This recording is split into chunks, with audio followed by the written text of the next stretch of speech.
아멘.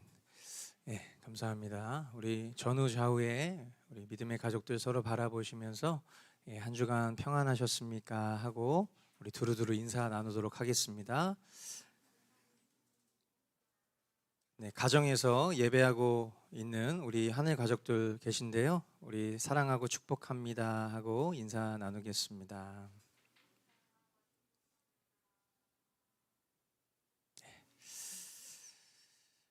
우리는 지난 시간에 이스라엘이 심판받게 된 그 구체적인 이유, 그리고 그들을 심판하기 위해서 하나님께서 도구로 삼으신 아시리아, 그들이 얼마나 자신들의 존재를 깨닫지 못하고 교만하며 또 민망한 말들을 늘어놓는지에 대해서 우리가 살펴봤습니다. 오늘은 이사야서 강의 17번째 시간, 남은 사람들이 돌아올 것이다 라는 제목의 말씀 가지고 이사야 10장 20절로 34절 말씀 가지고 하나님 말씀 선포하도록 하겠습니다. 먼저 20절로 23절까지 말씀 우리 한 목소리로 읽어보도록 하겠습니다. 그날이 오면 이스라엘 가운데서 남은 사람들과 야곱 결의 가운데서 살아남은 사람들이 다시는 그들을 친 자를 의뢰하지 않고 오직 이스라엘의 거룩하신 분인 주님만을 진심으로 의지할 것이다. 남은 사람들이 돌아올 것이다. 야곱의 자손 가운데서 남은 사람들이 전능하신 하나님께 돌아올 것이다. 이스라엘아, 내 백성이 바다의 모래처럼 많다고 하여도 그들 가운데서 오직 남은 사람들만이 돌아올 것이다. 너의 파멸이 공의로운 판결에 따라서 이미 결정되었다. 파멸이 이미 결정되었으니 주님, 곧 만군의 주님께서 온 땅 안에서 심판을 강행하실 것이다. 아멘. 여기에 보면 그날 이렇게 이야기하고 있죠. 그날이 오면, 그날은 어떤 날일까요? 지금 우리가 말씀을 보고 있는 이 시대적 관점으로 보면 하나님께서 아시리아를 심판하시는 날이 되겠죠. 그러니까 하나님의 어떤 심판의 포커스는 이제 아시리아를 회초리 삼아서 이스라엘을 향했었다면, 지금 우리가 보고 있는 이 본문의 말씀은 이제 그 하나님의 뷰파인더가 이제 그 회초리였던 아시리아를 향해 있다는 것을 우리는 주목하게 됩니다. 이 시대적으로 봤을 때는 이제 아시리아를 심판하는 날일 것이고, 또 이스라엘의 남은 사람들과 그리고 야곱 족속 가운데 살아남은 사람들이 다시는 자기들을 친 그 아시리아를 의뢰하는 것이 아니라, 신뢰하는 것이 아니라, 두려워하는 것이 아니라 이제 이 모든 섭리의 주관자 되시는 그 이스라엘의 거룩하신 분 하나님, 그 하나님만을 진심으로 의지하며 돌아올 것이다. 언제요? 그날이 오면 하나님께서 그 아시리아를 보기 좋게 치시면서 참된 강자, 참된 주관자, 참된 주인은 오직 여호와 하나님 한 분이시구나 라는 그날이 오게 될 것이라고 말씀하고 있는 것이죠. 그러나 우리가 기억해야 될 것은 지금 이 말씀은 이루어진 이야기를 기록하고 있는 것이 아니라 이 시대적 상황 속에서는 선제적 약속이에요. 앞날에 있을 선포라는 것이죠. 그러니까 이 말씀을 마주하고 있는 백성들 편에서는 이 말씀을 믿고 신뢰하기가 어려울 거라는 거죠. 왜냐하면 지금 자기에게 놓여진 상황과 현실을 봤을 때 지금 당장 놓여져 있는 일이 급급하지 그 뒤에 있을 하나님의 이런 선제적 선포를 믿기가 굉장히 어렵다는 거예요. 이런 선제적 약속의 선포는요, 하나님께 속한 백성 편에서는 회개해야 할 말씀이고, 또 구원이 전적으로 하나님 손에 달려있다는 것을 다시 한번 확인할 수 있는 말씀이 되기도 할 것입니다. 그리고 이 말씀을 마주하고 있는, 역사적으로 이 모든 일들이 성취된 것을 목격하고 그리고 오늘을 살고 있는 우리에게는 하나님께서 온 세상에 최후 심판주이시고 그리고 완전한 멸망을 작정하시고 또한 그 완전한 멸망 가운데 하나님께 속한 백성들을 지키시고 보호하시고 구원하실 것에 대한 그런 약속의 말씀이기도 한 것이죠.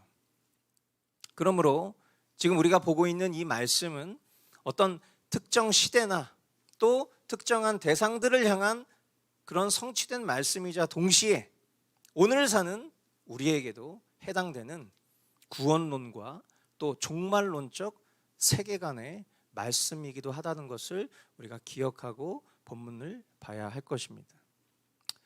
그리고 본문은 이제 그날에 대해서 이야기하면서 또 하나의 반복적인 표현을 사용하고 있는데 그것은 바로 남은 사람들이라는 말입니다. 이 남은 사람들이란 말을 4차례에 걸쳐서 반복을 하고 있어요. 그들은 어떤 사람일까요? 남은 사람들. 남은 사람들도 역시 이 본문이 기록되어 있었던 시대적 상황과 그리고 이 본문을 마주하고 있는 오늘을 살아가고 있는 우리 편에서 동일하게 해석해 볼 수 있을 텐데, 먼저 첫 번째는 하나님의 심판에서 피할 수 있도록 보전된 자들, 그것이 남은 자들이겠죠. 그리고 두 번째는 어떤 사람이겠어요? 좀 더 구체적으로 아시리아를 의존하지 않고 하나님만 진실되게 의지할 사람들, 곧 세 번째 하나님의 은혜로 택하심을 받은 자들, 이렇게 설명할 수 있겠고요. 그리고 오늘 사는 우리 편에서는 종국의 세상 멸망 중에도 멸망하지 않고 구원을 받을 영속적인 하나님의 백성들을 가리키는 표현이 바로 남은 사람들이라는 표현이겠죠. 이 말씀을 마주하고 있는 저와 여러분들이 한 가지 소망이 있다면, 주님, 이 시간과 여기 있는 우리 모두가 남은 사람들 되길 소망합니다. 그것이 저와 여러분들이 이 말씀을 통해서 붙잡아야 할, 그리고 그날을 기다리고 있는, 다시 오실 우리 예수 그리스도께서 이 땅 가운데 심판주로 그리고 우리에게는 구원주로 오실 그날을 기다리는 그 남은 사람들 되기를 우리 모두가 간절히 소망해야 할 것입니다. 아멘. 나 스스로가 구원받았다 여기는 것보다 더 중요한 것은 우리가 진짜 구원받은 자녀임을 확인하는 거예요. 어떤 구원파적 교리로 내가 몇 년, 몇 월, 며칠, 몇 시에 구원받았는지를 확인하는 것을 의미하는 것이 아니라 오늘 내가 정말 구원 대신 그 주님과 동행하고 있는가, 내가 정말 그 주님과 인격적인 교통으로 나도 주님을 알고 주님도 나를 알고 계시는가, 이것에 대한 명백한 확신이 우리에게 필요한 것입니다.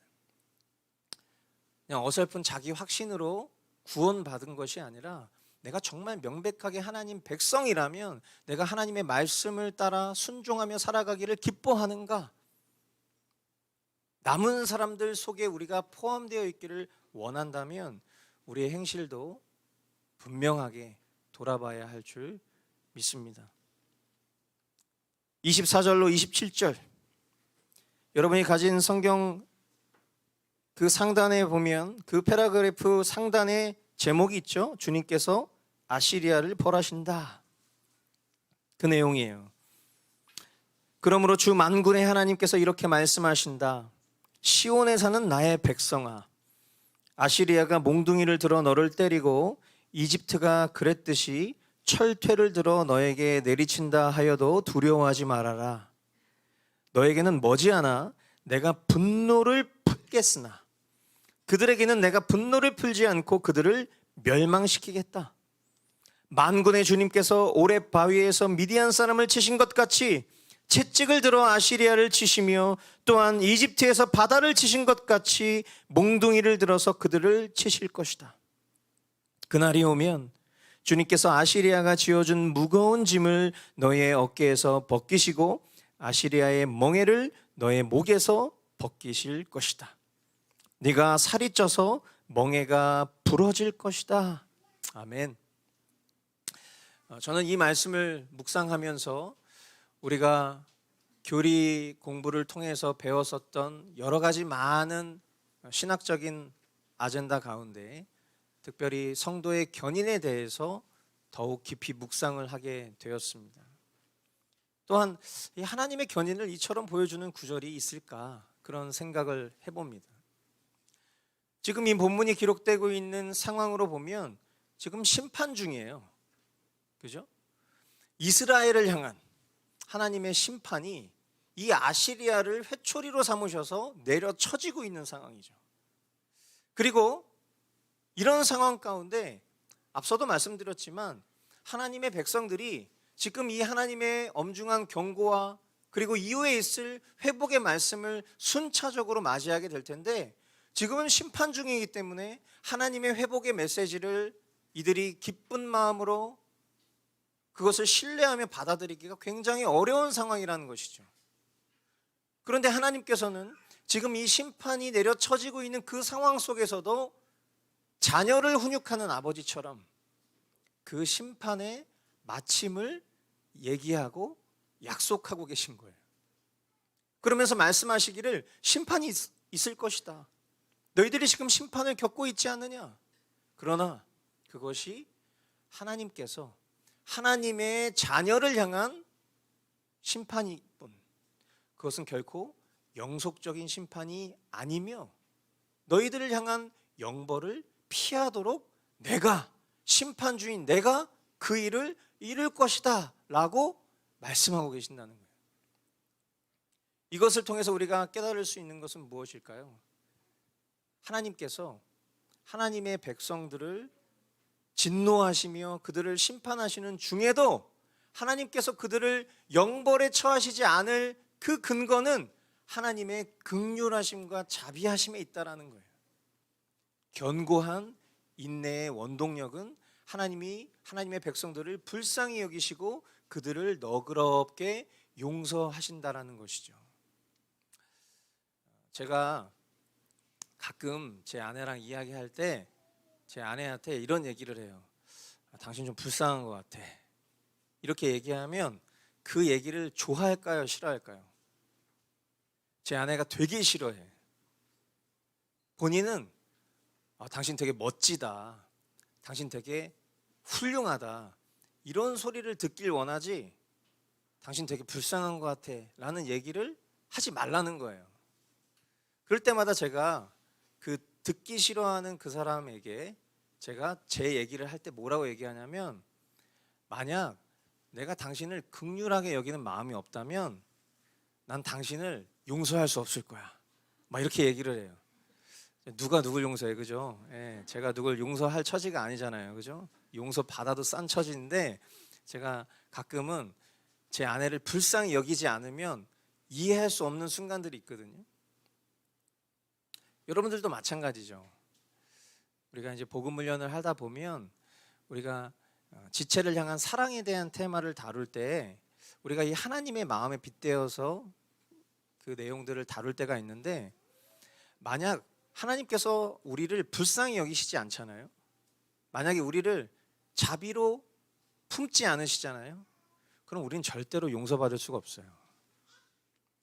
우리의 한 날만 봐도 아니죠. 한 시간에 우리의 머리와 우리의 마음을 들여만 봐도 우리는 하나님 앞에 용서받지 못할 만한 더러운 생각과 더러운 마음을 품고 살아갈 수밖에 없는 그런 음란한 죄인들이에요. 그런데 그런 우리를 하나님께서 오래 참으실 수 있는 지속적으로 참으실 수 있는 그 원동력은 바로 긍휼하심과 자비하심에 있는 거죠. 우리가 하나님의 마음을 배운다면 다른 것을 배우는 게 아니에요. 우리가 용서할 수 없는 사람들이 있잖아요. 그죠? 내가 다른 사람은 다 용서해도 저 인간은 내가 용서 못해. 일단 그거는 그리스도인이 아닐 수 있다는 거 우리는 엄중하게 생각하셔야 돼요. 용서할 수 없다는 건 내가 그 사람을 심판하는 자리에 있다는 얘기잖아요. 하나님께 영벌에 처할 수밖에 없는 그런 존재인데 그런 나를 하나님께서 조건 없이 용서해 주셨다면, 더 나아가서 아들 생명으로 용서하신 것이 명백하다면 우리가 용서할 수 없는 사람이 없어요. 그런데 저도 용서할 수 없는 감정을 갖게 되는 사람들이 있어요. 그럴 때에 저는 재빨리 믿음을 쓰려고 해요. 그게 뭡니까? 그 사람을 불쌍히 여기는 거예요. 아, 저렇게 말할 수밖에 없었겠구나. 저 사람이 살아왔었던 삶의 모습 속에 어떠한 상처들이 저렇게 작용할 수밖에 없게 했겠구나. 재빨리 믿음을 써서 그 존재를 그리스도의 마음으로 품으려고 노력을 하는 거예요. 힘쓰는 거죠. 그럴 때 주님은 놀랍게도 용서할 수 없는 사람을 용서할 수 있게 만들어주세요. 그리고 그것이 나의 너그러움이 아니라 내 안에 실제 하시는 그리스도의 성품이라는 것을 깨닫고 더 주님을 찬양할 수밖에 없게 만드는 거죠. 예, 주님, 저는 용서할 수 없는 자인데 용서할 수 있게 하시니 이 모든 일을 주님이 하셨습니다. 더 주님의 마음을 내게 부어주소서. 그렇게 고백할 수밖에 없게 된다라는 거예요. 지금 이 이스라엘을 향한 하나님의 용서의 원동력은 바로 긍휼하심과 자비하심에 있다는 것을 우리는 기억해야 돼요. 그래서 누군가가 오늘 또 제가 이런 얘기 했다고 집에 가서 써먹지 마시고요. 당신 진짜 불쌍한 것 같아. 이 말은 뒤집어서 얘기하면 나 지금 당신 용서하기 힘든 상황이야. 뭐 이럴 수 있잖아요. 그러니까 그런 식으로 써먹으라고 말씀드리는 게 아니에요. 굳이 꼭 드러내진 마시고 저는 여러분보다 훨씬 허접한 사람이니까 여러분 저보다 훨씬 괜찮으신 분들이잖아요. 그러니까 그걸 드러내지 마시고 그냥 마음속으로 긍휼히 여기자 이렇게 여기시면서 여러분의 가정 안에서 또 여러분의 관계 속에서 그리스도의 성품을 잘 드러내시는 분들이 되시면 좋겠어요. 지금 이스라엘, 아시리아 이 두 민족을 보면 기본적으로 우리가 확정할 수 있는 건 뭐냐면 하나님 앞에서 동일한 죄인들이라는 거예요.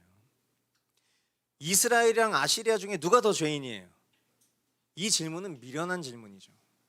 하나님 앞에서는 하나님의 선민된 선택받은 백성된 이스라엘이라고 할지라도 그들이 뭔가 특별한 자격이 있어서 혹은 아시리아보다 의로워서 그들을 하나님이 선택하신 것이 아니라 그들을 선택하신 이유는 하나님 마음이에요.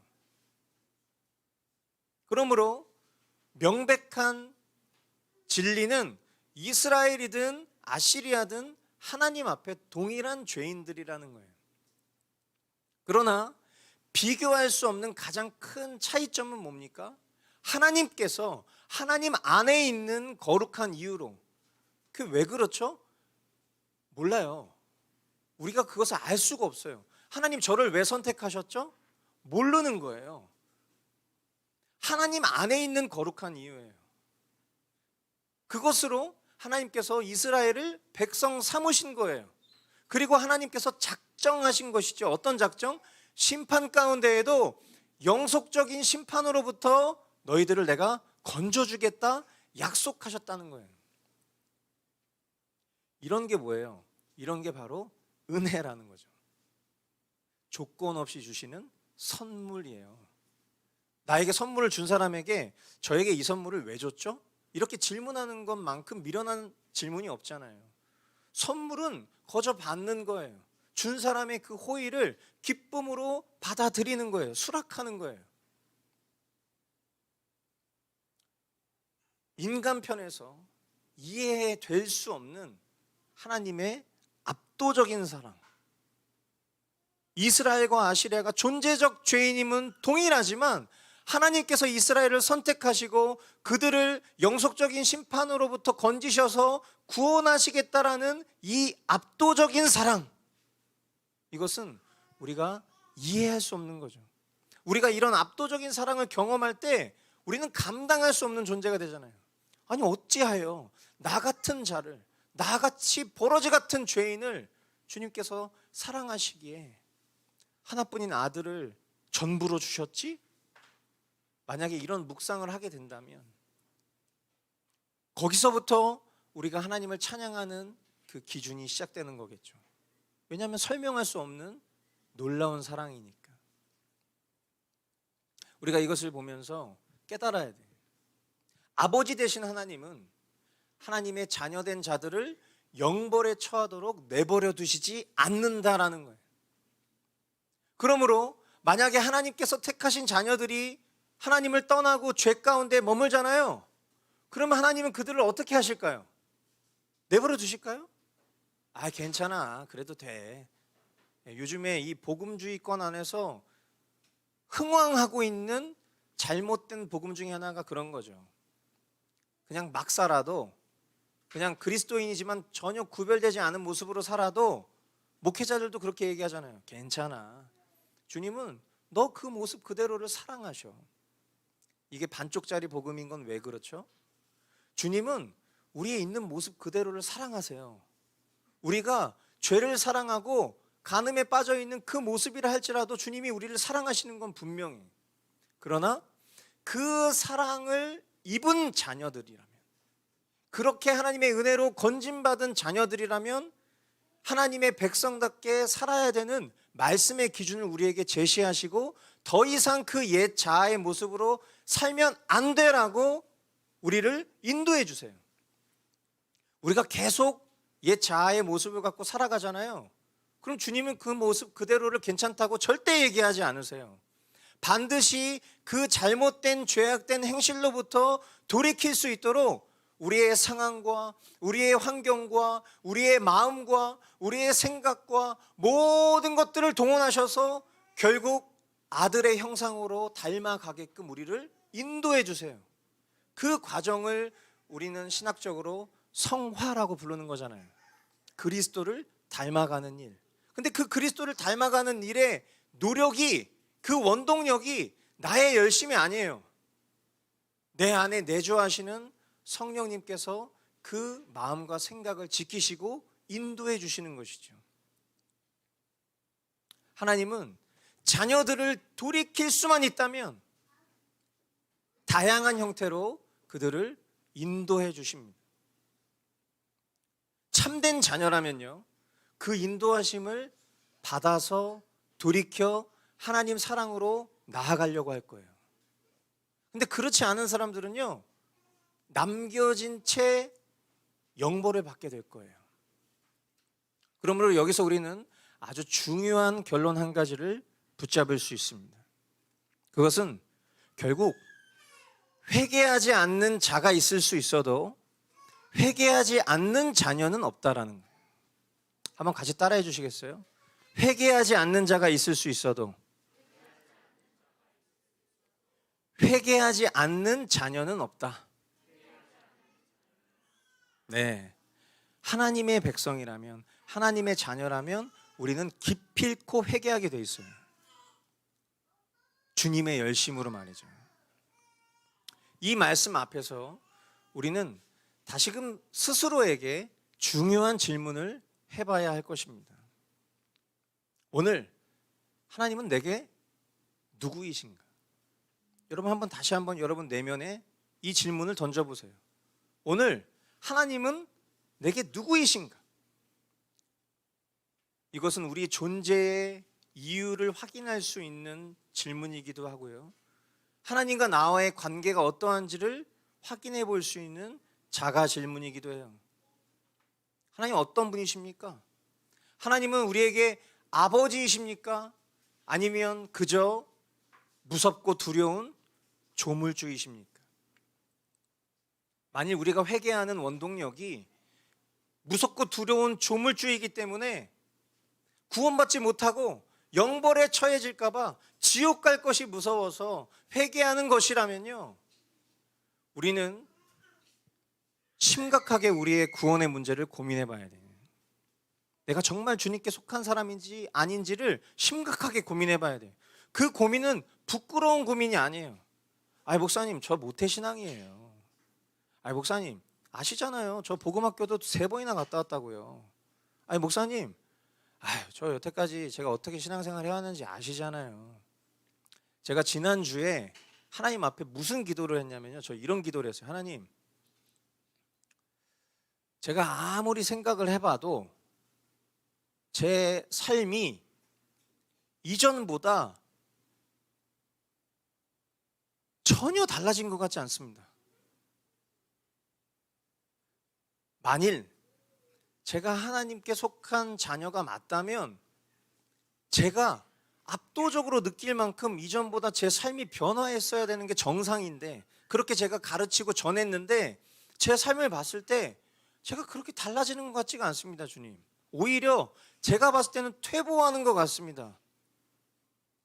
그렇다면 오늘 저는 주님 앞에 이렇게 구하고 싶습니다. 주님, 오늘 저를 만나 주십시오. 주님, 오늘 제가 주님을 참된 주님이라고 부를 수 있도록 주님 저를 선택하시어 제게 명백한 믿음을 주십시오. 제가 주님 앞에 마치 영접기도 하듯이 그렇게 주님 앞에 저를 구원해 달라고 외쳤어요. 목사잖아요. 어쩌면 여러분들보다 요만큼 아주 조금 더 알아서 은혜의 경륜으로 그냥 이 자리에 서서 하나님이 저에게 공동체에게 주시고자 원하시는 말씀을 전하는 통로일 뿐, 저는 여러분보다 특출난 게 하나도 없어요. 그런데 하나님께서 그렇게 가르치고 전하게 한 그 지식을 통해서 제 자신을 돌아봤을 때 제가 구원받은 사람 같지가 않을 때가 있는 거예요. 그냥 스스로 나는 구원받은 자라고 안심하고 스스로를 그렇게 안위하며 여기는 것보다 더 중요한 것은 겸손히 주님 앞에 무릎을 꿇고, 주님, 만일 제가 거짓 믿음으로 이제까지 살아왔다면, 스스로 믿는 사람인 것처럼 여기고 그렇게 안위하며 살았다면, 오늘 지금 이 순간 주님 저를 만나 주십시오. 제가 주님의 소유된 백성이 될 수 있도록 제 안에 성령께서 그 구원의 징표가 되셔서 제 삶이 압도적인 그 주님의 이끌림을 받아서 놀라운 그리스도의 형상으로 변화될 수 있는 그 증거들이 저와 제 주변에 있는 사람들로 하여금 목격될 수 있도록 도와주십시오. 그렇게 기도를 했어요. 그냥 그럴싸한 경험을 늘어놓는 것이 아니라 이건 정말이에요. 제가 회개하는 원동력, 물론 제 삶에도 회개가 있습니다. 매일 있죠. 큰 사건 앞에서만 회개하는 것이 아니라 매 순간 돌이키고자 함이 있는데, 제 마음 가운데에는 자녀된 경외함이 아니라 제 마음 가운데는 주님을 조물주로 여기고, 내가 잘못하면 지옥에 갈 수도 있으니까 지옥에 가지 않기 위해서 나는 이 죄를 지으면 안 돼, 그런 마음이 너무나 크다는 것을 발견한 순간 아차 싶은 거죠. 우리가 도르트 신조를 통해서도 여러분 많이 그동안 배웠잖아요. 어떻게 해야 하는 것이 참된 회개라고 얘기했습니까? 아버지의 사랑, 그 아버지의 사랑에 전심으로 반응해서 자녀된 경외함으로 그렇게 주님 앞에 나아가는 회개, 그것이 진정한 회개라고 우리가 여러 차례 이야기했었잖아요. 여러분, 우리가 회개할 때 그 회개의 태도와 마음이 정말 주님 앞에 우리가 주님의 마음을 상하게 하지 않기 위해서, 주님의 그 마음을 근심케 하지 않기 위해서, 정말 주님을 사랑하기에 우리가 그 주님 앞에 회개하는 것, 그것이 정말 우리에게 필요한 회개의 모습인 줄 믿습니다. 아멘. 이어지는 28절부터 34절까지의 말씀을 봅니다. 아시리아 왕이 리몬에서부터 올라가서 그가 아얏으로 들어갔다. 미그론을 지나서 믹마스에다가 그의 군수품을 보관하였다. 험한 길을 지나서 게바에서 하룻밤을 묵겠다고 하니 라마 사람들은 떨고 사울의 고향 기브아 사람들은 도망하였다. 딸 갈리마, 큰 소리로 외쳐라. 라이사야, 귀를 기울여라. 가련한 아나도사, 대답하여라. 만매나 사람이 도망친다. 게빔 주민이 그 뒤를 따른다. 바로 그날 벌써 적들이 높 마을에 들어왔다. 딸 시온산에서 예루살렘 성 안에서 주먹을 휘두른다. 그러나 주님, 곧 만군의 주님께서 그들을 나무가지 치시듯 요란하게 치실 것이니 큰 나무들이 찍히듯 우뚝 솟은 나무들이 쓰러지듯 그들은 그렇게 쓰러질 것이다. 빽빽한 삼림의 나무를 도끼로 찍듯이 그들을 찍으실 것이다. 레바논이 전능하신 분 앞에서 쓰러질 것이다. 아멘. 자, 이 말씀을 보다 보면 이제 자신 앞에 놓여진 심판을 알지 못한 채 그저 자신의 그 교만한 마음을 떨치고자 이제 이스라엘을 공격하려 하는 아시리아의 어리석은 모습들을 보게 됩니다. 그리고 하나님의 약속을 신뢰하지 않고 아시리아를 두려워하는 이스라엘의 민낯도 보게 됩니다. 이 말씀을 보다 보니 미가서의 말씀이 떠올랐어요. 이 미가 선지자는 이사야 선지자와 동시대를 살았던 인물입니다. 그리고 이 아시리아의 심판의 장면들을 이제 이렇게 묘사하고 있습니다. 미가서 10절부터 16절까지 말씀. 가드에 알리지 말며 울지 말아라. 베들레아브라에서는 티끌에 묻어라. 사빌에 사는 사람들아 벌거벗은 몸으로 부끄러움을 당하며 사로잡혀 가거라. 사안안에 사는 사람들은 감히 그 성읍에서 나오지도 못할 것이다. 베데셀이 통곡하며 너희로 의지할 곳이 없게 할 것이다. 나 주가 예루살렘 성문에까지 재앙을 내렸으므로 마롯에 사는 사람들은 고통을 받으면서 거기에서 벗어나기를 기다린다. 라기스에 사는 사람들아 너희는 군마의 병거를 메어라. 라기스는 딸 시온의 죄의 근본이니 이는 이스라엘의 허물이 내게서 보였기 때문이다. 그러므로 너는 모레색 가드 백성에게는 작별의 선물을 주어라. 악십의 집들이 이스라엘 왕들을 속일 것이다. 마레사에 사는 사람들아 내가 너희 대적을 너희에게 데려올 것이니 이스라엘의 영광인 그가 아둘람으로 피할 것이다. 너희는 사랑하는 아들딸을 생각하며 머리를 밀고 애곡하여라. 머리를 밀어 독수리처럼 대머리가 되어라. 너희의 아들딸들이 너희의 품을 떠나서 사로잡혀 갈 것이다. 아시리아의 행군을 기록하고 있어요. 아시리아는 여기에 기록된 이 모든 도시들을 거쳐가며 북쪽에서 남쪽을 향해 유다로 진군할 것입니다. 이 두렵고 떨리는 장면을 미가의 시점에서 또 이사야의 시점에서 우리는 바라보고 있어요. 너무나도 두려운 파괴적인 재앙 그 자체인 것이죠. 하나님께서는 이 재앙을 자녀된 유다를 향한 단호한 심판으로 작정하셨어요. 아시리아가 유다의 공포심을 불러일으켰을지 모르지만 그래서 그들이 이 심판을 받게 될 것이지만 그래서 그들이 그 두려운 마음으로 스스로 자멸할지 모르지만 분명한 것은 이 심판은 결코 영속적인 심판이 아니라는 거예요. 그리고 이제 하나님께서는 약속하신 대로 신실하게 아시리아를 향한 심판을 진행하십니다. 하나님의 말씀 그대로 예견된 그대로 선제적 심판 그대로 하나님 그 일을 이루시는 거예요. 이사야서에 보면 총 61에 사용된 표현이 있어요. 그게 뭐냐면 만군의 주님이라는 표현이에요. 이 만군의 주님이라는 표현은 하나님께서 주권자이시다라는 그 표현임과 동시에 군사적인 칭호예요. 하나님께서는 천군 천사들을 거느리신 능력의 하나님이십니다. 천지 만물과 사람들의 생사화복과 국가의 흥망성쇠와 세계의 모든 역사를 홀로 주관하시는 분이십니다. 아멘이십니까? 여러분 이 사실을 믿어야 돼요. 이 사실을 믿어야 돼요. 우리 주님은 만군의 주님이세요. 그 만군의 주님이 요란하게 치실 것이다 이렇게 표현하고 있어요. 요란하게 치실 것이다 라는 원어가 베마 아라차라는 단어인데 영어로 하면 with a terrible crush라는 뜻이에요. 뭐죠?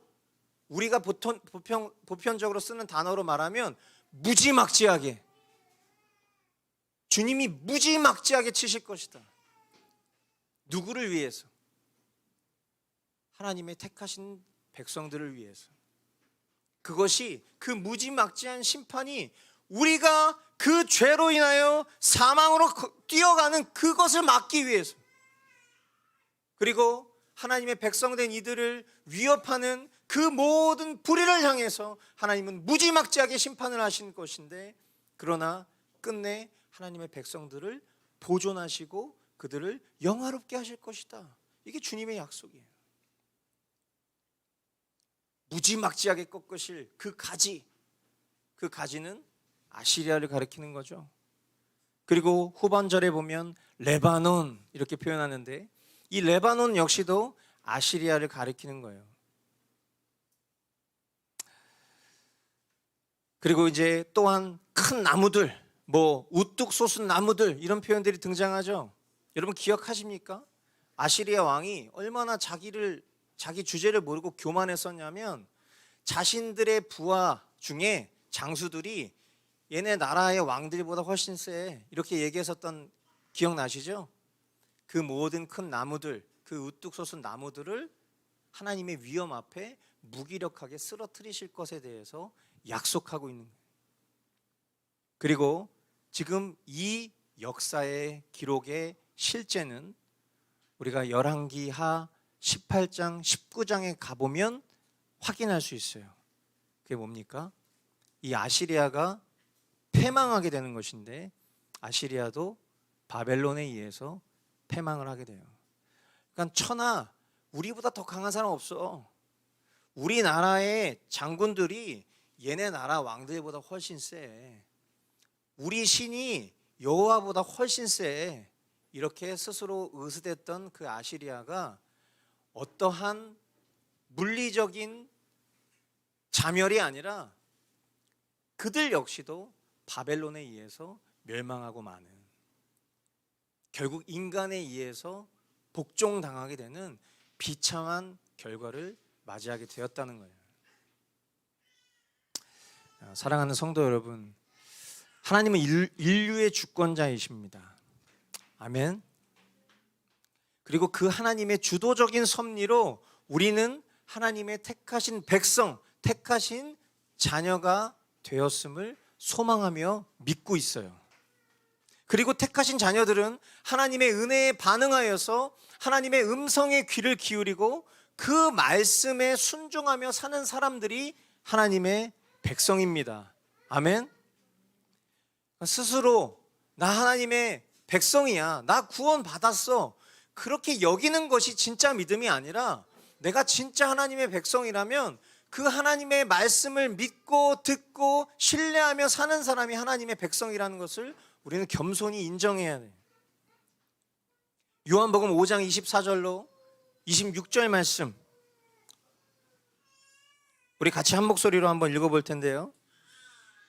5장 24절로 26절 말씀입니다. 함께 읽겠습니다. 시작.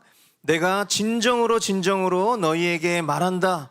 내 말을 듣고 또 나를 보내신 분을 믿는 사람은 영원한 생명을 가지고 있고 심판을 받지 않는다. 그는 죽음에서 생명으로 옮겨갔다. 내가 진정으로 너희에게 말한다. 죽은 사람들이 하나님의 아들의 음성을 들을 때가 오는데 지금이 바로 그때이다. 그리고 그 음성을 듣는 사람들은 살 것이다. 생명을 가지고 계신 것 같이 아들에게도 생명을 주셔서 그 속에 생명을 가지게 하여 주셨기 때문이다. 아멘. 여러분, 오늘 다시금 우리에게 살 길을 열어주신 주님께 감사합시다. 오늘 이 말씀 앞에 정말 겸손하게 주님을 경외하며 주님의 말씀을 붙잡는 그런 남은 사람, 그 남은 사람 안에 주님 저를 포함시켜 주십시오. 이미 하나님의 영속적인 선택은 이미 결정되었겠지만 그 결정을 섭리하시고 이루어 가시는 오늘, 그 오늘 지금 제가 하나님의 자녀이길 원합니다. 하나님 저를 붙잡아 주십시오. 하나님, 과거에 내가 어떻게 신앙생활을 했고 내가 어떤 업적을 이루었고 내 직분이 무엇인지, 내가 교회에서 어떤 능력을 행하고 있는지, 그게 내 신앙을 보존하는 것이 아니라 오늘 내가 하나님 말씀을 어떻게 여기고 살아가는지, 내가 어떻게 하나님 앞에 회개하고 살아가는지, 두려움 때문인가? 아니면 주님을 사랑해서인가? 이 가치 앞에 하나님 저를 붙잡아 주십시오. 그렇게 겸손히 주님 앞에 아뢰는 우리 모든 성도분들 되실 수 있기를 주님의 이름으로 축원드립니다. 기도하겠습니다.